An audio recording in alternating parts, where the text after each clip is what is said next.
Foundations of Amateur Radio. There was a time when I took my computer out into the field to do my portable logging. That's still true for contests, but when I'm hunting for an elusive DX station, I no longer take with me all the bits that are required to make that level of technology work.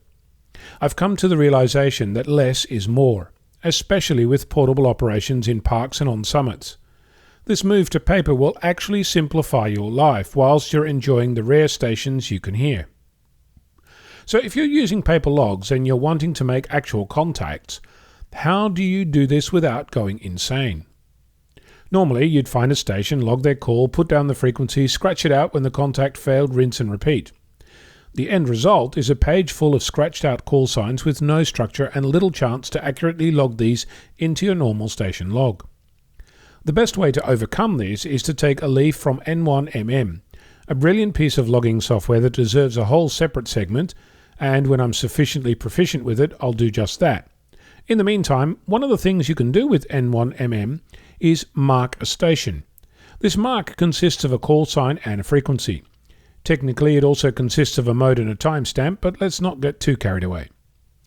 On paper, if you format your log sheet appropriately, you can use a separate line for each station you hear. Log the frequency while you're writing down the call sign. If you're inclined, you can also write down their name and any other salient details you hear as you're browsing past. What this does is set up a framework for you to log your calls. When you actually make contact, then you can enter the signal report and the time.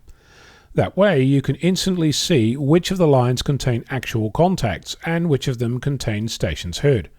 Sometimes I write down their signal strength as I note the station, but that's a pretty variable thing, so do that in moderation.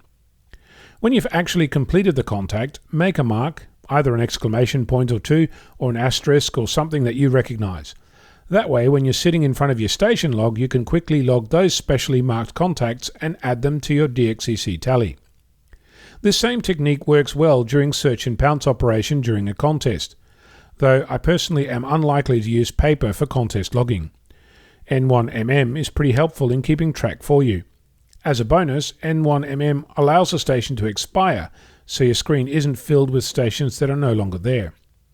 I should point out that I'm making the assumption that you're the one responding to another station, rather than sitting on a frequency calling CQ. If you're doing that, just log their call sign as they come past, keep track of the time, and write down any signal reports when they're happening. That way you don't get ahead of yourself and you'll end up with a log that still makes sense later on. Logging is important for your own benefit. Some jurisdictions require a station log, for others it's optional. If you're interacting with other stations, logging their call is a courteous thing to do. I'm Ono, Victor Kilo 6, Foxtrot Lima Alpha Bravo.